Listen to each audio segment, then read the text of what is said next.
Hello students, good morning. Hindi साहित्य paper second BA द्वितीय वर्ष की क्लास में आप सभी का हार्दिक स्वागत है। आशा है कि आप सभी ने एडमिशन ले लिया होगा। आज हम इस प्रथम क्लास में हिंदी साहित्य का इतिहास, रीतिकाल, एक परिचय प्राप्त करेंगे। पिछले वर्ष बीए प्रथम वर्ष की क्लास में हम लोगों ने आदिकाल एवं भक्तिकाल के बारे में अध्ययन किया था। द्वितीय वर्ष में हम रीतिकाल के बारे में अध्ययन करेंगे और बीए तृतीय वर्ष में हम आधुनिक काल के बारे में अध्ययन करेंगे। तो आज की इस कक्षा में हम हिंदी साहित्य के इतिहास पर एक सरसरी दृष्टि से पुनरावलोकन करेंगे। हिंदी साहित्य का इतिहास लगभग 1000 वर्षों का इतिहास है, जिसे विभिन्न विद्वानों ने अपने अपने मतानुसार विभिन्न कालों में विभक्त किया है और उनका नामकरण किया है। जैसा कि हम पिछली कक्षा में पढ़ चुके हैं कि विभिन्न विद्वानों ने काल विभाजन प्रस्तुत किया है, जिसमें आचार्य रामचंद्र शुक्ल का नाम विशिष्ट महत्व रखता है। सन 1929 ईस्वी में आचार्य रामचंद्र शुक्ल ने एक पुस्तक लिखी जिसका नाम है हिंदी साहित्य का इतिहास। इस पुस्तक में आचार्य रामचंद्र शुक्ल ने हिंदी साहित्य के 1000 वर्षों के इतिहास को विभिन्न कालों में विभक्त किया और उनका एक दोहरा नामकरण प्रस्तुत किया, जिसमें प्रथम काल को इन्होंने वीर गाथा काल कहा, जिसे आदिकाल भी कहा जाता है, जिसकी समय सीमा है विक्रमी संवत 1050 से विक्रमी संवत 1375। दूसरा काल है भक्ति काल, जिसे पूर्व मध्यकाल भी कहा जाता है, जिसकी समय सीमा है विक्रमी संवत 1375 से विक्रमी संवत 1700 तक। तीसरा काल है रीतिकाल, जिसे उत्तर मध्यकाल भी कहा जाता है, जिसकी समय सीमा है विक्रमी संवत 1700 से विक्रमी संवत 1900 तक। चौथा और अंतिम काल है गद्य काल, जिसे हम आधुनिक काल के नाम से भी जानते हैं, जिसकी समय सीमा है विक्रमी संवत 1900 से 1984 तक। अब ये बार बार शब्द आ रहा है विक्रमी संवत। आपके मस्तिष्क में प्रश्न उठ रहा होगा कि ये विक्रमी संवत क्या है। हम लोग तो ईस्वी सन के बारे में जानते हैं कि अब तो 2020 ईस्वी सन चल रहा है। विक्रमी संवत और ईस्वी सन में एक संबंध है कि विक्रमी संवत में से 57 घटाने पर ईस्वी सन प्राप्त होते हैं। कई बार प्रतियोगी परीक्षाओं में भी पूछ लिया जाता है कि अब कौन सा विक्रमी संवत चल रहा है, या ईस्वी सन और विक्रमी संवत में क्या संबंध है, या कोई ईस्वी सन दे दिया जाता है उसको विक्रमी संवत में परिवर्तित करो, या विक्रमी संवत दे दिया जाता है उसको ईस्वी सन में परिवर्तित करो। तो इसका एक सामान्य सूत्र है कि ईस्वी सन में 57 जोड़ने पर विक्रमी संवत प्राप्त होता है, या विक्रमी संवत में से 57 घटाने पर ईस्वी सन प्राप्त होता है। जैसा कि अब ईस्वी सन चल रहा है 2020, ये हम सब जानते हैं। अब हमें यह पता नहीं कि अब कौन सा विक्रमी संवत चल रहा है, तो हमें इसके लिए ईस्वी सन में 57 जोड़ने होंगे। ईस्वी सन में 57 जोड़ने पर विक्रमी संवत प्राप्त होगा 2077, अर्थात अब कौन सा विक्रमी संवत चल रहा है 2077। तो आचार्य रामचंद्र शुक्ल ने जो हिंदी साहित्य का इतिहास लिखा, उसमें विक्रमी संवत का काम में लिया। तो उस समय को अगर हम ईस्वी सन में परिवर्तित करना चाहे तो उसमें से हमें 57 घटाने होंगे। तो आचार्य शुक्ल ने अपना जो हिंदी साहित्य का इतिहास है वो विक्रमी संवत में दिया। आचार्य शुक्ल के अलावा doctor Hazari Prasad Dwivedi, doctor Ram Kumar Verma, doctor Ganpati चंद्र गुप्त इत्यादि अनेक विद्वानों ने भी काल विभाजन अपने अपने अनुसार किया। इन सभी विद्वानों के काल विभाजन को मद्देनजर रखते हुए अगर हम एक मानक काल विभाजन ज्ञात करें तो वो अपने को इस प्रकार प्राप्त होगा। आदिकाल 1000 ईस्वी से 1350 ईस्वी, भक्ति काल 1350 ईस्वी से 1650 ईस्वी, रीति काल 1650 ईस्वी से 1850 ईस्वी और आधुनिक काल 1850 ईस्वी से अब तक। तो आदि काल और भक्ति काल के बारे में हम लोगों ने प्रथम वर्ष में अध्ययन किया था। बीए द्वितीय वर्ष में हम रीति काल के बारे में अध्ययन करेंगे। तो आइए हम लोग रीति काल का परिचय प्राप्त करते हैं। रीति काल का एक परिचय।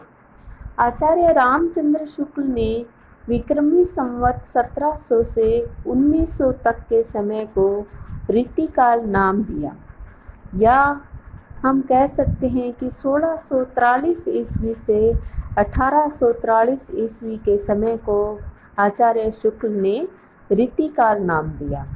और सर्वाधिक प्रचलित मत को हम देखें तो उसके अनुसार 1650 ईस्वी से 1850 ईस्वी तक के समय को रीति काल कहा जाता है। आचार्य रामचंद्र शुक्ल ने जो दोहरा नामकरण प्रस्तुत किया उसमें सबसे पहले काल को वीरगाथा काल या आदिकाल कहा, उसके बाद के समय को इन्होंने मध्यकाल कहा। मध्यकाल को दो भागों में बांटा, पूर्व मध्यकाल जिसे भक्ति काल नाम दिया और उत्तर मध्यकाल जिसे रीति काल कहा। अब रीति काल है उसके विभिन्न नाम विभिन्न विद्वानों ने दिए, जिनमें कुछ प्रमुख नामकरण इस प्रकार हैं। सबसे पहला नाम है अलंकृत काल, यह नाम मिश्र बंधुओं ने दिया। दूसरा महत्वपूर्ण नामकरण है श्रृंगार काल, यह नाम विश्वनाथ प्रसाद मिश्र ने दिया है। और जो सबसे अधिक प्रचलन में है रीति काल, यह आचार्य रामचंद्र शुक्ल ने दिया। कई बार प्रतियोगिता परीक्षाओं में पूछ लिया जाता है कि श्रृंगार काल नामकरण किसके द्वारा दिया गया या मिश्र बंधुओं ने कौन सा नामकरण किया, तो इन तीनों को आपको ध्यान में रखने की आवश्यकता है। अब हम देखते हैं कि इन विद्वानों ने किस प्रवृत्ति को ध्यान में रखते हुए रीति काल का नामकरण किया। सबसे पहला है अलंकृत काल। तो मिश्र बंधुओं ने रीति काल का नामकरण अलंकृत काल किया। इसके पीछे उनका तर्क था कि इस काल में कविता को अलंकृत करने पर अधिक बल दिया गया है, इसलिए इसका नाम अलंकृत काल होना चाहिए। अलंकृत करना मतलब कविता को सजाना। किंतु इस काल में लक्षण ग्रंथों की भी रचना प्रचुर मात्रा में हुई, तो इसको अलंकृत काल कहने से इस प्रवृत्ति का बोध नहीं हो पाता, अतः यह नाम समीचीन नहीं है। दूसरा नामकरण है श्रृंगार काल, यह नाम विश्वनाथ प्रसाद मिश्र ने दिया। उन्होंने इस नामकरण के पीछे यह तर्क दिया कि इस काल के कवियों की व्यापक प्रवृत्ति श्रृंगार वर्णन की थी, अर्थात श्रृंगार रस का इन्होंने सर्वाधिक वर्णन किया है। किंतु श्रृंगारी कवियों ने भी काव्यांग निरूपण की ओर रुचि दिखाई है। ऐसी स्थिति में केवल श्रृंगार काल कहने से रीति काल की संपूर्ण कविता का बोध नहीं हो पाता। काव्यांग चर्चा इस काल की सामान्य प्रवृत्ति थी और कविगण उसमें वैसा ही आनंद लेते थे जैसा भक्ति काल में ब्रह्म ज्ञान चर्चा में लिया जाता था।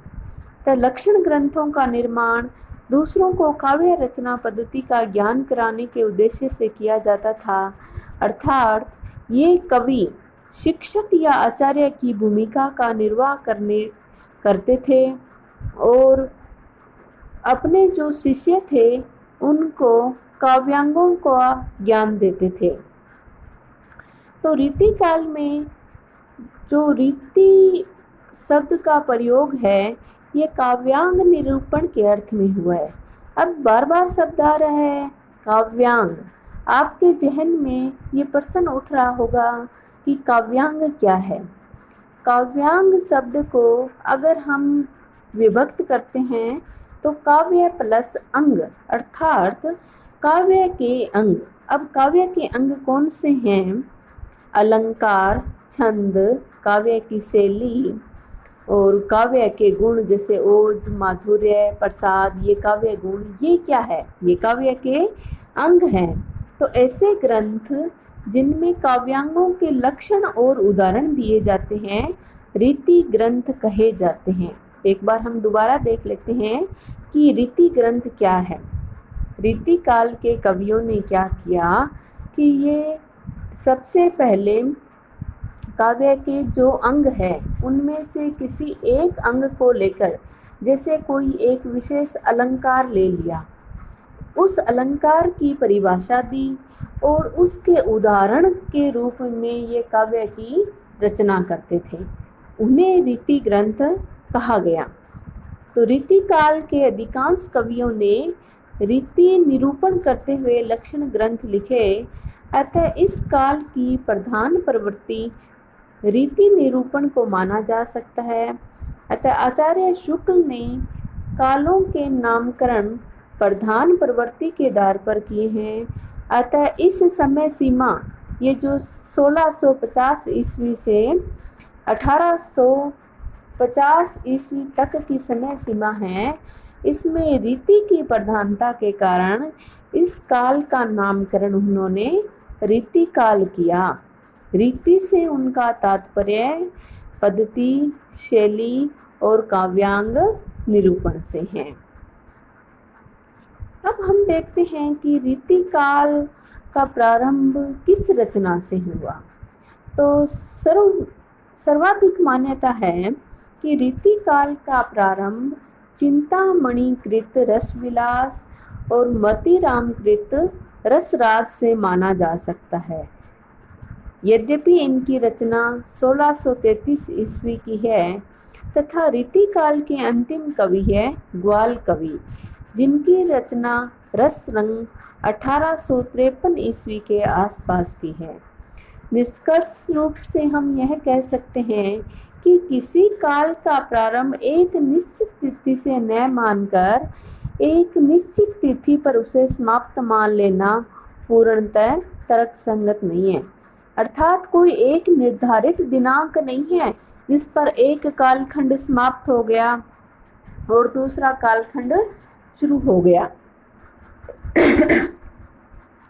तो आज की क्लास में हमने रीति काल के बारे में ये परिचय प्राप्त किया। कल या अगली कक्षा में हम रीति काल की सामाजिक और सांस्कृतिक पृष्ठभूमि, रीति काल का वर्गीकरण, रीति काल के प्रमुख कवियों के बारे में अध्ययन करेंगे। धन्यवाद।